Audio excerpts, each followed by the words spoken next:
Good morning from Germany, good afternoon to Singapore. Welcome to the live session about STEAG Sense, partner of Yuki, together on the wattify project, co-exhibitor of Yuki on Singapore FinTech Festival. It's great to have you here in the live show.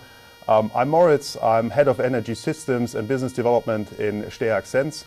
So I'm responsible for rooftop projects, for PV projects, and in wattify I'm responsible for bringing the projects to the platform, to select the projects, to find the right projects, and to develop the platform together with the colleagues from Yuki. And this is Andre, our managing director, may introduce himself. Many thanks, Moritz. Great to be here. Thanks for your interest. As Moritz said, Andre Kremer, I'm the CEO of STEAG Solar Energy Solutions.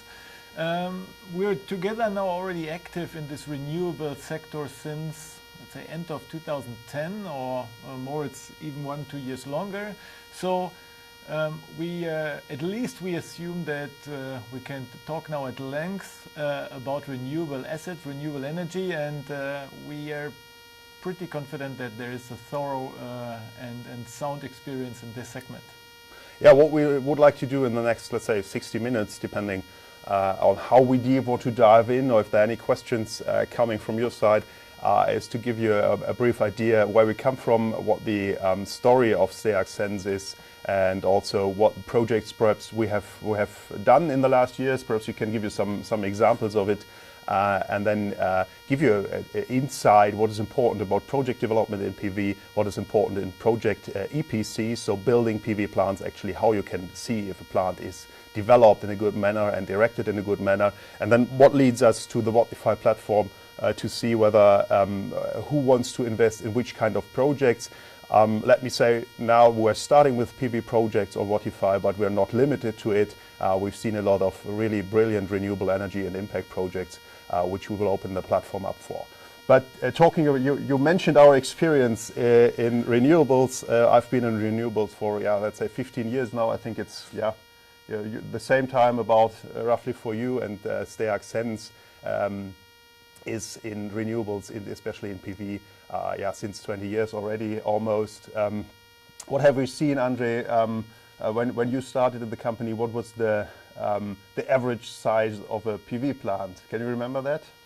Well, I think we started with the very small ones, 1 megawatt. It's roughly 1 hectare of field or construction site. Today now we're talking about 50, 100, 200, up to 700 megawatt project clusters. So the real big utility scale plants. That's we started basically in Europe. We started in Germany, a little bit in Spain and Italy, and since, let's say, 2007, we have done more than almost 10,000 projects worldwide in more than 40 countries. So developing from a green field, from an empty roof, up to a grid-connected power plant, injecting electricity into the grid. It's a long way. It's a long way of development and getting approvals and building it and considering lots of legal, technical, taxation issues. That's all needs to be checked, proved, and developed. But from that, we have done a couple of hundreds or gigawatts meanwhile all over the world. So I think, it's a pretty sound experience. Yeah, it is. I mean, I remember when I started in PV in the, let's say, mid-2000s, it was very much a hands-on work. In some projects, you didn't even know what would happen the next day. I think we've seen quite a broad professionalization in the industry. So it is state of the art how to erect a PV system, how to develop it, but we will take a closer look on development in the next minutes. But on the other side, I think we've seen a lot of regulations, right? I mean, starting from the feed-in tariff, the EEG in Germany, which has been changed a lot of times. We've seen different approaches in international markets. We have seen modules from Germany. We have seen a lot of modules from Asia, of course, now. We've seen different inverter companies coming and also going. So it was an interesting time. But in general, I think we can state that the market is much more professionalized, but also on the other hand, being more difficult in terms of the regulations, the legal framework. Would you say that's true? I mean, let's consider perhaps the change from feed-in tariff to PPA structures. I think there has been a lot of changes in the last years, right? Well, I think the main driver of the change is that solar energy is getting cheaper and cheaper every year. So we were relying on subsidies all over the world in order to boost the installation amount. But today we're one, if not the cheapest source of energy. So yes, regulations are changing, but we're less dependent on feed-in tariffs. We're not dependent on feed-in tariffs at all. So when you're referring to PPAs, so-called power purchase agreements, meaning a direct contract between the PV system itself and, let's say, the off-taker of the energy. So selling energy directly to a consumer. So this has been a change in the past years that is clearly supporting the growth path of the PV industry and the renewable industry overall. So it's the same for wind, it's the same for biomass and geothermal projects. Yes, it's complicated in terms of finding the right site, finding a good grid connection, and let's say creating it from the technical perspective, setting up the entire financing system, setting up it in a way that it's legally sound, and from the taxation perspective feasible.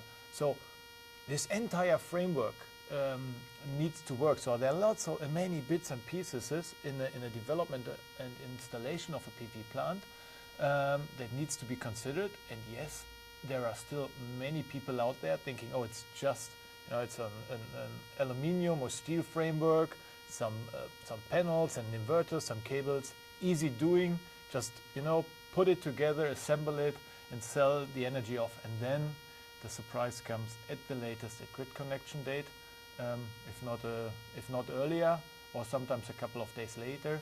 So what we need to make sure in order to keep the high reputation of the solar industry, that every PV plant that we are developing and building needs to work easily for 30 years and more without any problems.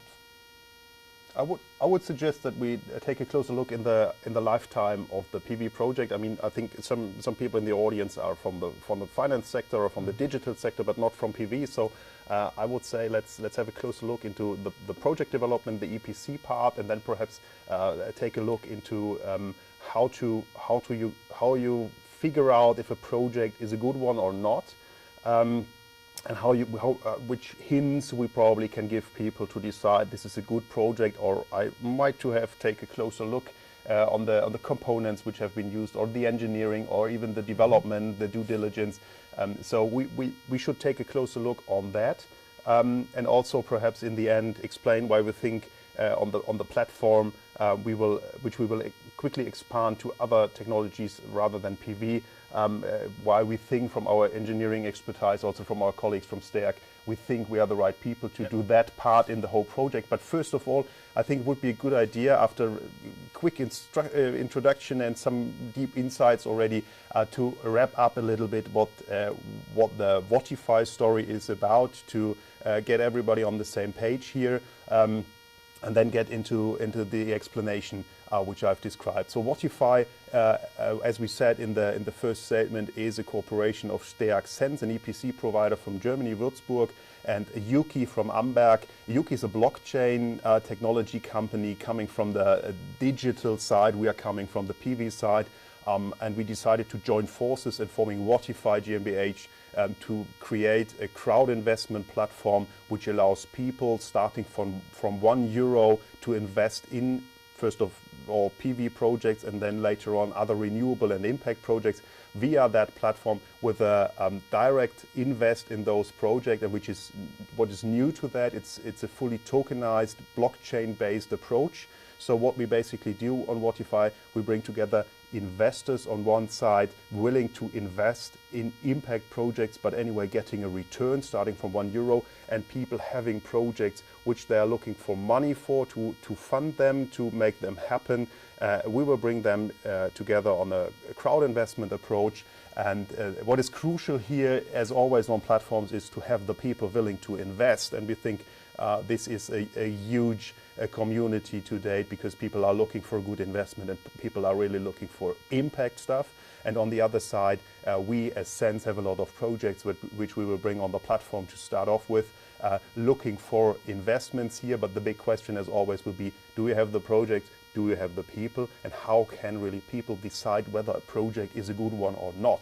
And this is what the session is about. And we will try to share our experience here and our expertise to give you some hints how it works. So based on that, Andre, the first step coming from a green field or a brown field or whatever we see, might be even a lake for floating PV.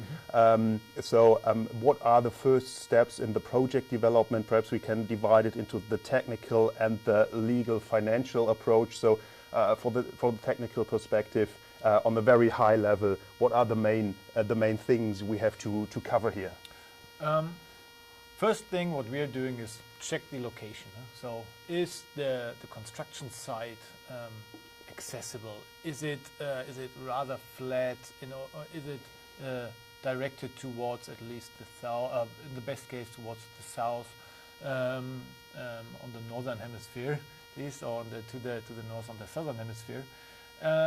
Is the way to the grid connection point? It's an easy pass. It's not too far away. So checking, is the site suitable for building a PV plant? That's the first thing what we are doing. The second thing is, are we allowed to build there? So it's how is the legal framework? So we are checking every bits and pieces of the regulation from official authorities, from governmental or governmental authorities, municipalities, etc. Asking them whether or not they would support it.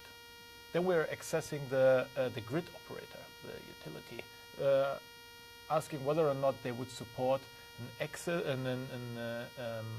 feeding of electricity into their grid, because they also need to approve it. So we have land, we have governmental authorizations, and we have the grid operator. So we are checking all of this first, whether or not it might be or it can be a feasible project and a bankable project. Then we're checking the irradiation, of course. How about the people? I mean, the landowners and the people surrounding. They're willing to give you the right to use the land? Absolutely. Well, that's the beginning. So we can't check a potential construction site without people renting or leasing or selling the site. Yes. Sometimes are private people. Sometimes it's official authorities. Okay. Have you seen projects being developed without the approval of the landowner already? Yes, others do. So first check if all the agreements are there, if you're looking for a project development. And not only the construction site itself, but also every meter, and I really mean every meter from the construction site to the grid connection point. And because what we have seen in the past is that others develop projects, and then there are a couple of meters missing and they don't get the approval from the landowner, and so they can't put their cable on that way. So, and if you don't have secured the entire way from your construction site to the grid connection point, you will face the situation that you can't put your cable in the ground, and you can't bring the energy from your site to the grid connection, or to the grid. So, and then the entire project is worthless. So it's crucial to use experienced partners for project development to make sure this is a well established project from the beginning. Absolutely. For the development internationally, Well, I mean, I know it, but the audience might not. We're using partners, right, which really know the local conditions, probably have good connections to people owning the land, to make it a smoother process, right? We're not developing, you know, from our headquarters in Würzburg, but we are sending people out there, meeting people, and bringing partners on the table who know the situation on site, right? For development as well as for construction as well as for maintenance. No, it doesn't work from far away. What we need is the local connection, the local representation. So we have local people in the region, in the country, and on top of that, we are working with local partners, having good access to the landowners, speaking the same language of the authorities, having good connection to the local authorities, so they are known, they are partners, and as well for the installation, we're designing and engineering, and we're sending our site managers and project managers to make sure that that the quality of the installation meets our expectations and quality standards. But of course, we will involve as many local people as possible to not only to make it sustainable, but also to bring local working power, or using local working power. That's essential. Okay. So I guess now we've got all the permissions, we got all the contracts ready, we've got the preliminary design, I guess. So we created a lot of paperwork, I think. What's next? We're already thinking about the execution, or first of all, we're financing? No.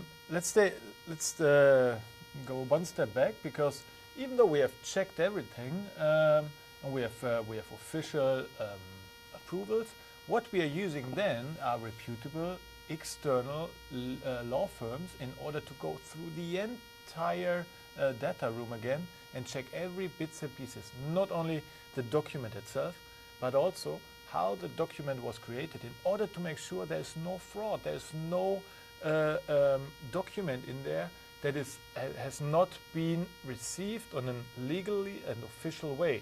So no shortcuts, etc. has been taken. Officially received, clear, compliant, transparent way. This is also again checked by an external law firm. So then we have everything from the paperwork done. So it's a technical and more legal due diligence. It's a legal due diligence again. Yeah. Okay, to make cool. sure that also there are no encumbrances on the land. Huh? So sometimes there is only some bits and pieces, a wrong word here and there, and not officially signed document in front of the notary. Many simple things that can lead to a project that will not be built. Yeah. Then it's done. And actually, for those not coming from the PV sector, we have a project right, correct? Right. Which we even might sell or decide to keep it on our own. Right. Then you have basically a small entity owning the rights to have the land rights to build a PV plant, have the construction permits, then the grid connection approvals in order to inject energy into the grid. That's all done. What you can do then is to build the plant on that site and inject the energy, if you have the money to do so. Which is something that we might solve with wattify. Though we have a lot of people looking for those investments. Considering the EPC part in that, what's crucial on the selection of the modules? From my daily business, I know that people are looking for certain kind of modules or inverters or substructures and so on. But in the end, I always try to convince them that it's all about the total engineering in the end. I mean, we as an EPC company from Sense, we are not selling modules or inverters, but we are selling the full EPC, includes the engineering. So I guess our approach also in the ground mounted and utility scale area is to say, okay, we do a good engineering using the best components to increase the performance of the total system, and then we are selling one piece of EPC services, right? Well, it's not just a module and an inverter and some cables, it's an integrated system, and it's all connected. If you're not taking into account the soil conditions, maybe it's aggressive soil, it's the location, maybe close to to The seashore. yeah, seaside with very salty water. So this might create issues if you're not taking into account the shadowing of a PV plant, and you're putting maybe the rows too close together, and there's some shadowing on the sides on the modules, which leads to a less production. All of this needs to be considered. So what we are taking care of, that we are our engineering team is getting the highest potential output out of it. Then we are choosing the materials, all tier 1. Top 3 to 5 inverter manufacturers, top 5 module suppliers globally, top mounting structure suppliers. So in order to make sure what we are putting there will last for 30 years and longer, easily. Okay, and then we are erecting the system based on this engineering. Yeah. With the people on site coming from, ideally from that country, from that region somehow, having good experience, I guess, in PV, erection of PV systems, ramming and mounting of the structures, the modules, the cabling, the DC cabling. So what's necessary, obviously, to bring the electricity generated from each module with DC cables to a collecting station, and then switch it to AC using transformers to make it ready to be fed into the grid, depending a little bit on the site. And then we are commissioning that system and bringing it on the grid, right? Right, but before we start, Moritz, I think we should take care of the financing, right?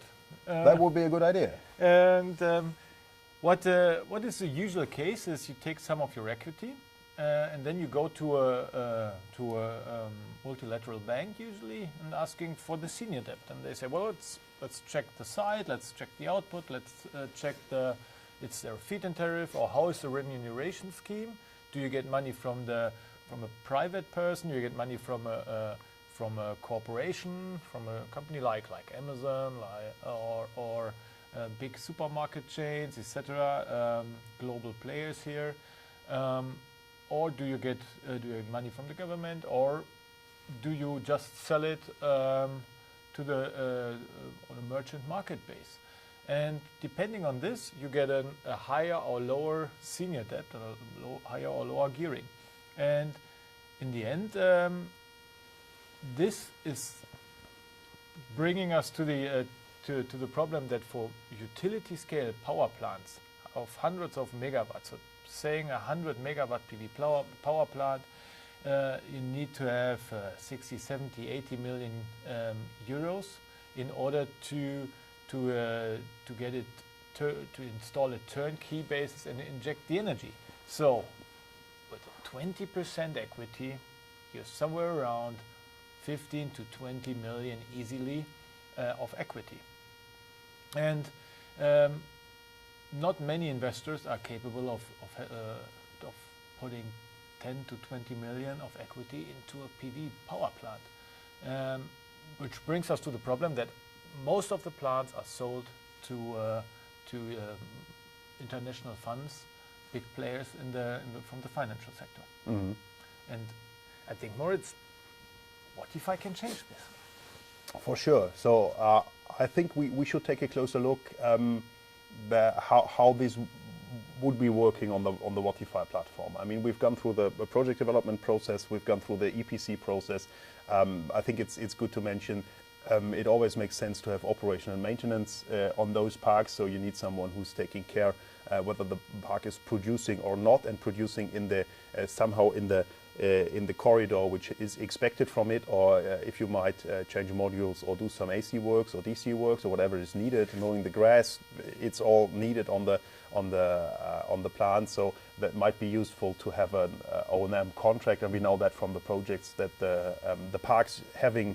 I mean, we have seen parks without O&M contract, and we know that parks having an O&M contract are performing much better than parks without, and this also gives some additional security for the people being invested in those parks. So let's take a closer look before we perhaps go into the detail for the financing. So what really happens on the platform. If I was an investor looking for investment on wattify, I see, let's say, 5 to 10 different projects. Let's keep it on PV first, because we were starting with PV. What would be, from your perspective, what would be the most crucial points you're looking at?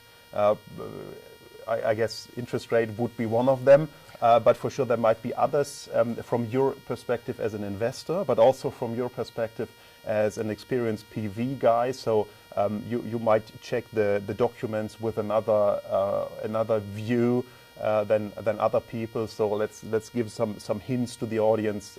What's good to know about a park before investing? Excellent point.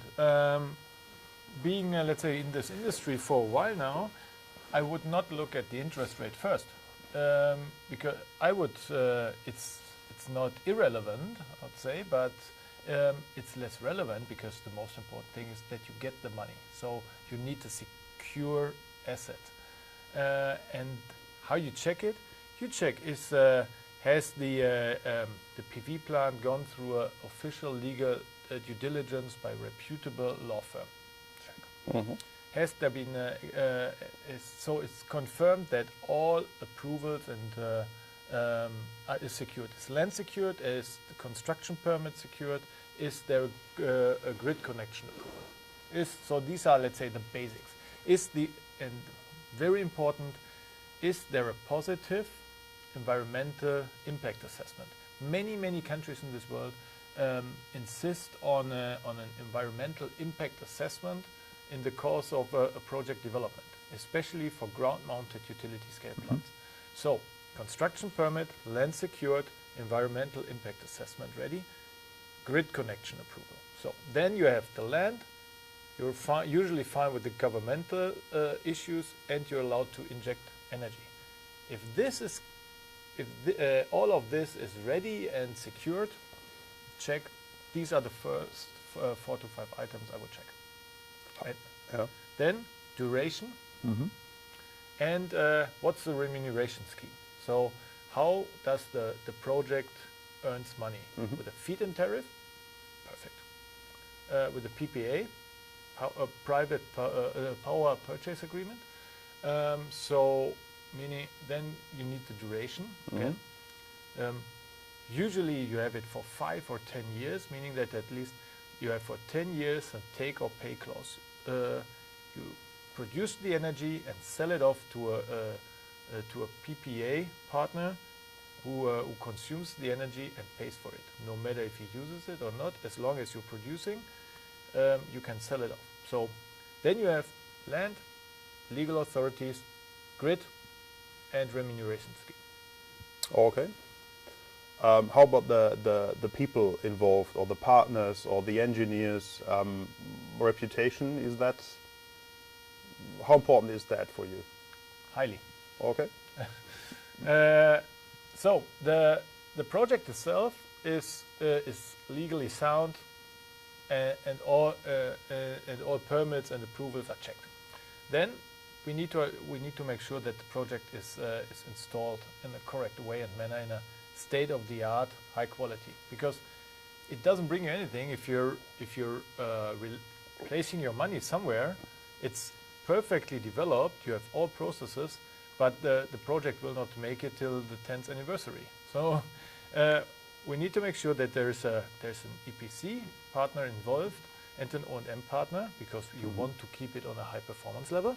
You have a partner that is experienced, that has constructed PV plants in many different locations, sites, can deal with the unforeseen, can foresee some of the problems of the site and the project, the weather conditions.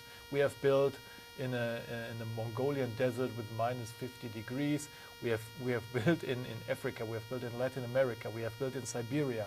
We have built in Australia. We have built in Europe. We have built on roofs, and we have built on ground mounted and on lakes. So basically, we have built tracking systems, and so if you want to be sure that the plant is erected in a perfect way, go to a partner. And it's not only us. There are also other great companies out there doing a very excellent job on this. But make sure that there is a track record of more than a couple of years. It's a financially stable company that can in case there is something going wrong, in the unlikely case, they can pay for it, they can repair it, they have the financial stability to repair, install, and keep the PV plant up and running. Okay, so yeah, that was a good insight how to select the projects you're willing to invest in. I mean, the idea or the concept of wattify is that we prepare all the information. We will prepare, of course, the legal documents needed, so the prospectus, but also the technical information to provide interviews, pictures, and let's say white papers from the people being really working on those projects. Starting with sense projects, we will provide access to the engineers working on those projects, telling about the project, showing also that there's a lot of hard blood in those projects, because we know that everyone who's building such a project, like a big ground-mounted project, it's a very strong relation of the engineers and the site managers to that special project, because they're putting a lot of effort over the years in it. So we wrap up that you take a really close look, not only on the impact side, I guess, but also on the interest side, but then really detailed look into the technical details of the projects, of the people and partners involved, and then you decide, okay, I would like to invest. From a sense perspective or from an emittance perspective of that special company, perhaps we might quickly explain how it works. The emittance, or the asset, the PV asset, emitting on the platform looking for investors, usually will be a separate company owning, as Andre described, the project rights, and then be building the PV system till it's ready to feed into the grid. All this will be put together in a company. That company will emit the amount needed on the platform. wattify will combine the investors with the emittance. So from sense perspective, as the owner of one of those emittance in the very near future, what would happen then? Imagine that we collected the money for that special company, SPV, special purpose vehicle, operating the PV plant. We collected, let's say, 1 million euro on that platform. So what is the next step for you? You're then taking that money to the bank and asking for some money? Well, financing, so the senior debt is secured simultaneously, so in parallel. And then what we are doing is to take that money directly, invest it in the start of the construction. So money goes directly from the SPV account to the EPC to the construction start. Okay. Basically, we explained that in the last session, which is available as a recording. Also, we will then have the payback from the turnover of that company. The collection of the money for the feed-in of the electricity will be directly put into the yield wallets of the investors. So depending on how the prospectus has been designed, we will give the money back to the investors for that special project of the yield of that project. So we have a closed system of the money being invested, put in the investor's wallet, the money paid back as interest rate, and at the end of the duration period, we will pay back the whole investment to the investors. So this is a closed system, which is a business case, which is an interesting point as well, perhaps a business case for each of those investments, which will be available on the platform as well, to take a closer look. Okay, how is the cash flow of that SPV, and how stable has it been organized and financed? So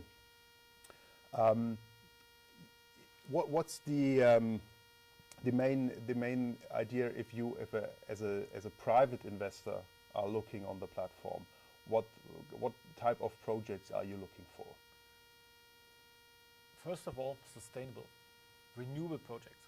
All Okay. the rest, well, to be honest, and nothing else would be shown. But this is what I'm currently looking at. It's investing in a sustainable way with an impact. Yes, and so I would look for projects in a stable surrounding, stable governmental surrounding, meaning many Asian countries, European countries, the US, etc. So where you can be 100% sure that the entire remuneration and production is secured. Mm-hmm. That sounds good. So you're more or less interested in investing most of the projects on the platform? If I could. You can start from €1. So. Yeah, that's the good part. But we ascend, and all projects that we will bring on that platform are checked in advance. So there's a pipeline of a couple of 100 megawatts waiting right now to go online and waiting for the crowd. And what if I could select, I would start with the ones in the with a higher irradiation, so the specific yield is higher. That usually it's a very likely case that it's the IRR rate is a bit higher, because I know that, let's say, the projects from Sense we will bring online are checked, and they're technically, legally, and commercially sound and proven. So then I can go for, I know I have a good EPC partner, a good operation and maintenance partner, then I can go for the highest IRR rate. Okay. Taking a look to the future, we're going to start with the Sense project because we think it's crucial. We have that pipeline we want to finance, and on the other side, it's crucial to bring projects on the platform which are interesting. I think we will open it up pretty soon for new PV project, where I think there might be a lot of trust in us as Sense as a partner in that company, to be able to decide whether those investments are good investments or not. So we will not do perhaps the legal due diligence, but we would leave it up to the emittents. But we will have a really clear idea of the projects we're bringing on the platform and on their technically and the engineering level they have, and on the assumptions being made there. So we will have a clear idea. Talking about other projects coming from other technologies, perhaps, not even looking at real, let's say, pro bono projects we are looking for as well, but projects like wind projects, development projects might be of interest, because obviously there's a higher chance in it, but also might be interesting to invest in those projects to increase even the potential yield. But also other technologies like wind, geothermal, CHP, combined heat and power plants and stuff like this. What is considering Sense here, what is the part Sense can bring in, perhaps together also with STEAG, to give a good feeling to everyone who's willing to invest, that the projects selected on the platform are on a good engineering level with highly reputable partners and so on. Could you give us and the audience perhaps an insight of what STEAG is doing and why we think the engineering excellence we bring in here is also of help for that platform? Well, looking at the entire portfolio of STEAG in total, wind, battery storage system, hydrogen, biomass, PV, etc. We have the full basket of renewable energy systems, and as STEAG is one of the leading engineering companies in the electricity sector, what we know is that if we check a project, we can 100% be sure that it's a technically sound and viable project. And this is something what we this know-how we will bring to that platform on top to potentially in the future, especially for premium clients, we can offer a technical check for our partners and for the emittents and for the clients, so that investors know, well, if STEAG and Sense has approved it, we all know that it's a good investment. Yeah. But let's not only look at the installed systems. What we can ask also the audience and ask for feedback, because we would be very curious to understand is whether or not there's only an interest in investing in installed operating assets that are up and running, or if they are also willing to join during the construction phase with a higher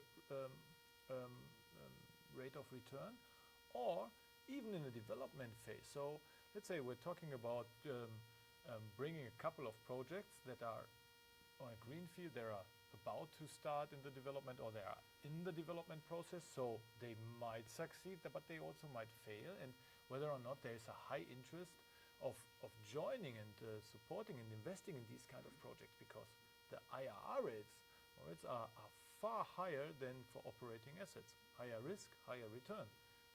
Would you do it? Yeah. I mean, I said it in one of the earlier recordings. My idea is to invest in every project on the platform, so I'm not sure about the amount yet, but we will see. Hopefully will be a low amount because of the high number of projects we see on the platform, but this is to come. Before, I think I would like you to give a final statement at the end why you think people should invest from different perspective from the investor side. I would like to wrap up a little bit what we've seen now in the last 40-45 minutes on the project side of the platform. Once again, wattify as the platform will be intermediary between the emittent of the SPVs, of the projects, of the PV assets and other renewable assets, the impact investments, and the investors on the other side. So before Andre will give us a call to action, I will wrap up what we learned about the project size, starting with the PV projects. First of all, it is crucial to have a really good project development. You need to have partners with a sound experience in doing that. You will have to have partners who know the local market, the regulations, the framework, and also the technical issues that might occur. So having some experience, but anyway, you will need at least a legal DD proving that the whole project development has been done in the right manner.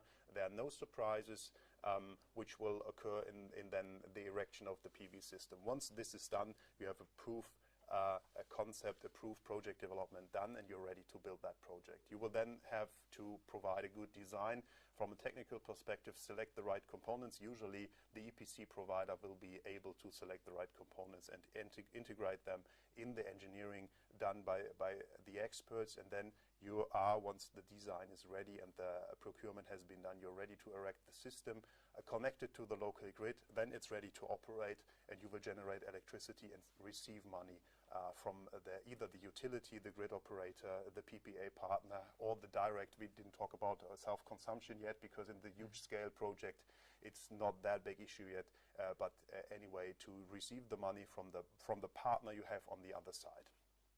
Then the project is erected, and in the meantime someone has to structure the finance. An emittent like STEAG or the daughter companies of STEAG will develop and structure financing for those projects, which will be put into the prospectus, giving the framework, the legally approved framework, how the investment will be made, how much equity, how much money from external partners will be in there. There has to be a good business plan to see and to show how the money flows are and how the cash flow will develop over the years. Once all this has been designed, the project can be financed on the platform. Money will be collected. We've learned from Andre what aspects should be considered in the financing decision of the investors. And then once the money has been collected, the project is ready to be executed, and will be operative in the end and produce electricity over a certain period of time. Wattify then will put the asset token into the wallets, will be able to show the yield of the system, will allow the investors to take a closer look directly on the system, and will also provide the yield token during the whole period and lifetime of that investment. And in the end, wattify will secure that the money from the interest rate and from the investment, the initial investment, will be paid back to the investors. All this in a very user-friendly look, covering what is needed, but not being too detailed in the whole technical and legal perspective. So these are the different steps to be considered from a project view. We will have a closer look in one of the further sessions how the technical background of wattify is. Feel free and feel welcome to join these sessions to get a closer look here. But Andre, perhaps from the investor side or from the higher level, give us the call to action, why to invest in wattify, before we close this session. And from my side already, thank you for joining.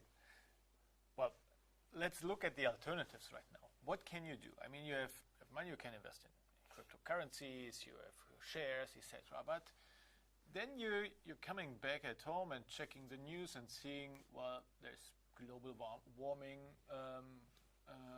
climate change going on, etc. And then you feel, well, I need to do more. I want to do more. And then you figure out, well, sometimes it's complicated. It means it's maybe expensive. It maybe means that you need to cannot use things you would like to use. But then you're thinking about, well, can't there be an easy way in order to invest in something sustainable, in order to act, in order to make an impact? And then you figure out, well, let's maybe check wattify, and you find sustainable projects you can directly invest in with small bits and pieces, small money, easily accessed, easily registered, and a fast way of placing a few euros or dollars in a sustainable project. And then you realize that making an impact is fast, easy, and doesn't need a lot of money. And by the way, you will still earn more money than you're investing. So it doesn't cost you anything. Making an impact is basically profitable. And checking it further, going a step deeper, you realize, well, there are projects, there are assets that have been checked by reputable companies, that has been authorized by governments and official authorities, that have been checked by law firms, that have been checked by a reputable EPC company with a track record of a couple of hundreds and thousands of megawatt. And then you figure out, well, it's safe, it's transparent, because I exactly know where my money goes. I know from where into which project. I know the direct link. I know how it's done technically with the blockchain. So it's transparent, it's secure, it's sustainable, it's fast and easy. There's no reason whatsoever of not starting today with registering for wattify. There's no reason whatsoever and no excuse any longer of not doing this change, of not participating in an investment with impact process. So it doesn't cost you, it's not a lot of effort, it's fast, easy, secure, transparent. So there's basically all attributes you need and you would like to see on fighting climate change, you find in wattify. And basically there's nothing more to add. I hope to see you all on our webpage and our chats, and give us your feedback. We're very curious of what we can improve, what you're missing, how you would like to join this great journey of fighting climate change. Take the action and join us on our journey. Would love to see you all there. Many thanks. All the best. Thank you.